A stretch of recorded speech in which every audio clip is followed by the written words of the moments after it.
Emily Carter was 19, a second-year criminology student at a university in Pennsylvania. Her life was full of promise, bright, determined, and driven by an ambition to understand crime and justice. Her parents, German immigrants who had settled in Maryland, admired her independence. They often marveled at how their daughter seemed wise beyond her years. Yet, her independence was double-edged.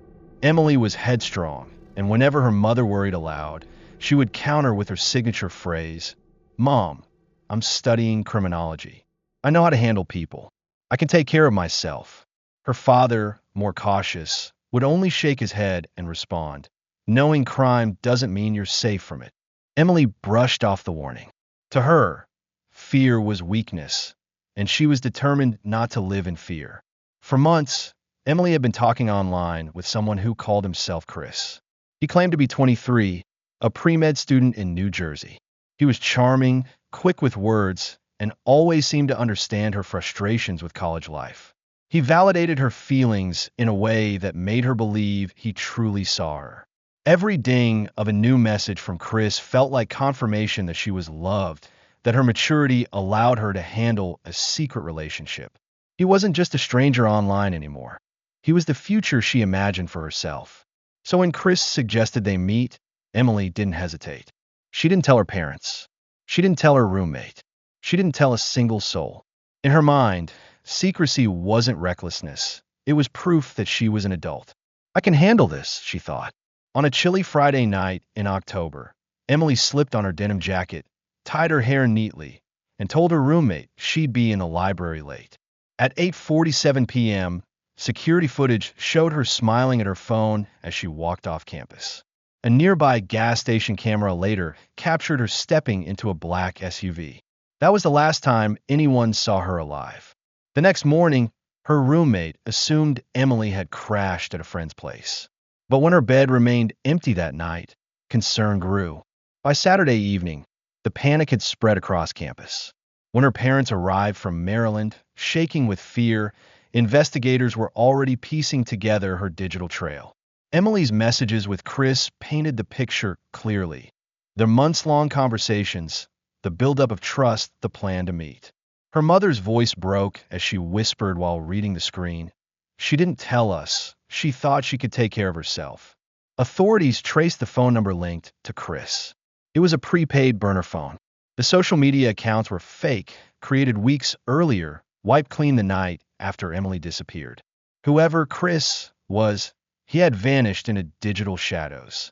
For 4 days, police, volunteers, and students combed the region. Flyers with Emily's photo were taped across campuses and bus stations. Local news ran her story hourly. Candlelight vigils were organized, and her classmates clung to hope. But hope ended when a fisherman spotted something caught near the banks of the Delaware River. Divers recovered Emily's body. The autopsy was grim, blunt force trauma to the head, followed by strangulation. The coroner estimated she had died the very night she disappeared. Her parents collapsed in grief. Her father, once stoic, now wept openly as he repeated his warning. Knowing crime doesn't mean you're safe from it. The suspect, Chris, was never found. His trail evaporated. Investigators believed he might have been part of a larger network of predators who created false identities to lure women. Emily's story spread beyond Pennsylvania.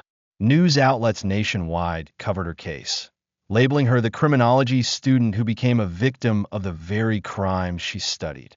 Her university organized a memorial in her honor. Professors turned her tragedy into a cautionary example in lectures, warning students never to meet strangers in secret. FBI agents issued public reminders. Predators thrive in silence and secrecy.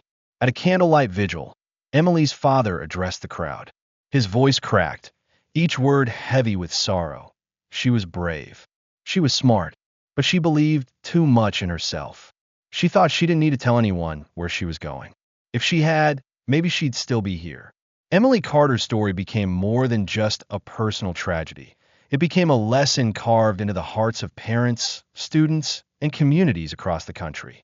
Her life was a reminder that independence without caution can be fatal. Her silence was the mistake that predators preyed upon. Emily wanted to prove her strength, but in the end, her belief that she didn't need to tell anyone cost her everything. And somewhere out there, Chris, or whoever he really was, remains a shadow.